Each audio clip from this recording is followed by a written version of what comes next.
All right, welcome to the practice. No, hey, we're not in the practice gym tonight, are we? That's right, great. And it's not exactly Catalina, California, but I believe we've moved into Summer Gymnasium. We are in Summer Gymnasium, the main gym here at Bryan College, and we are happy to be here. The lights are a little loud and annoying, but hey, we're going to make the best of it, and we're perched high up here in the press boxes, if you can call them that. And you may notice that we're a little farther from the action than normal. We're about to get underway here, the game between the Platypi, and I believe the team's name is MSS, so I'm not sure what that stands for, but we'll just call them the red team, and we're joining here for the tip-off. And there it is. And we're underway here.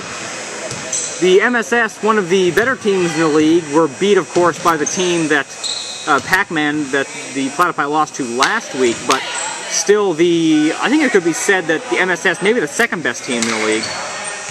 That's probably a fair assessment, Grayton. And a few players interesting. It'll be interesting to watch for the steal there by the red team. Interesting to watch for the Platypi. David Corwin, Ethan Hickey, both returned just recently from a trip to Longhorn Steakhouse tonight. We were part of that trip too, and I can say, if they're as full as we are, they may be a little slower out there tonight.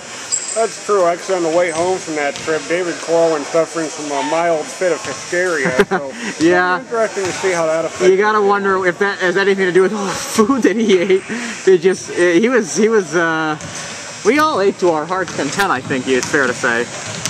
That is fair to say. All right. Well, we're in the final week of regular season here. In fact, on Thursday is a play-in game, which the Platypi will be in a play-in game for the tournament. So it's basically a tournament game, a single elimination. And so we'll be here. It's in the main gym, and it'll be an exciting game to watch. The Platypi definitely have gotten better as the season has gone on, and we could be in for a real treat on Thursday night. Yeah, I know a lot of the Platypi players are looking forward to that game. They think it's a game that they could win, and you know, it's something they haven't done a lot this season, so they're really looking forward to that. They've added several players, good players since the beginning of the year, and they just feel they're a stronger group. And I mean, scoring 48 points against the best team in the league, that's a good indicator right there of how they've progressed. Unfortunately, a lot of those stronger players you just mentioned weren't able to show up tonight. True, a few last-minute players decided to come. A few still missing. Ashton Alexander and Corey Hartfield. Ethan misses a 3 there, I think his first attempt.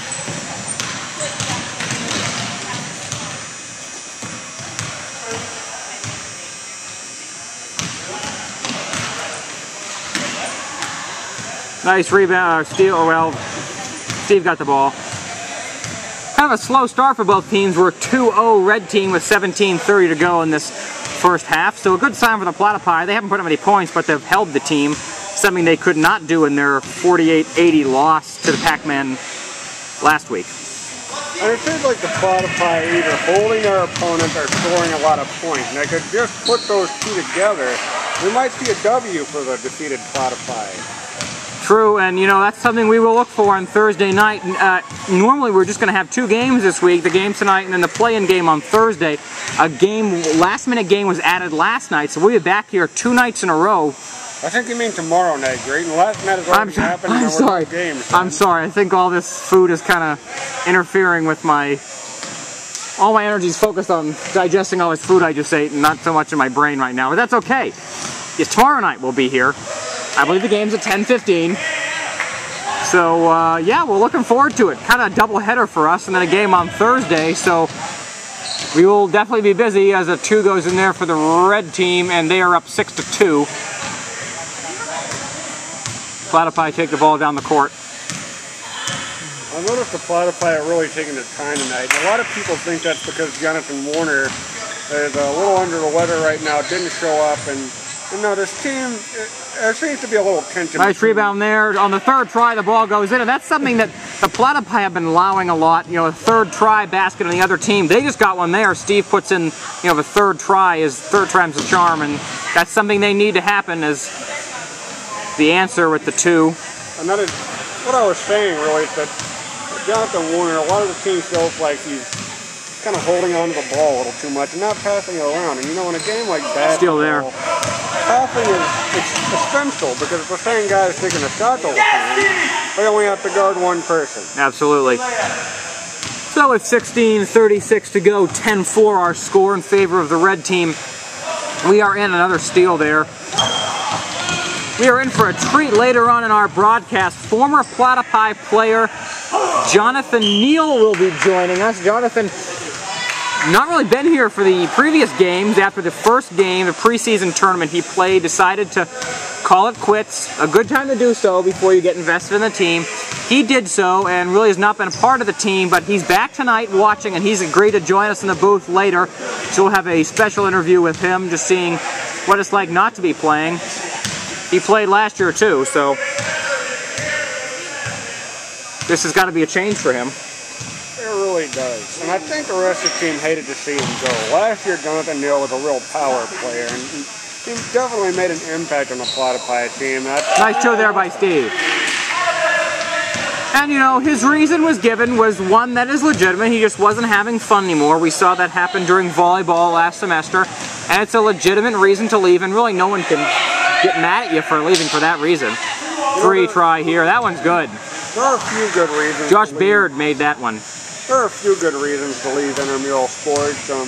Of course, not having fun, that's a very good one. Another one, having an outstanding performance that you know you'll never match. Like serving 16 straight points, as we mentioned a few weeks ago. That up, well, and we should when we get the chance. That was a special feat, and I don't think we'll see that happening. And Ethan for three. That one won't go. 13-6 our score here. And it looks like he just lost control of that one. You know, some of these passes, they just throw them a little too hard, and it's hard to catch that thing when you're not looking directly at it and you're trying to move down the court. There's a lot of coordination that goes into a pass like that. You know, as I'm watching the game here, we are definitely at a very different vantage point than we're used to, but I kind of like it up here. We're getting a different view of the game, almost not a bird's eye view, but we're up higher, and it's kind of nice. Britton, I feel like we ought to have Goodyear written somewhere around here. Yeah, well, that's true. Even though we're indoors, we are pretty high up. And there's another three. That makes it 6. Well, looks like that was only a 2. Didn't catch where his foot was on the line from here. 15-6, so a 9-point deficit. 13 to go in this one. This half, excuse me.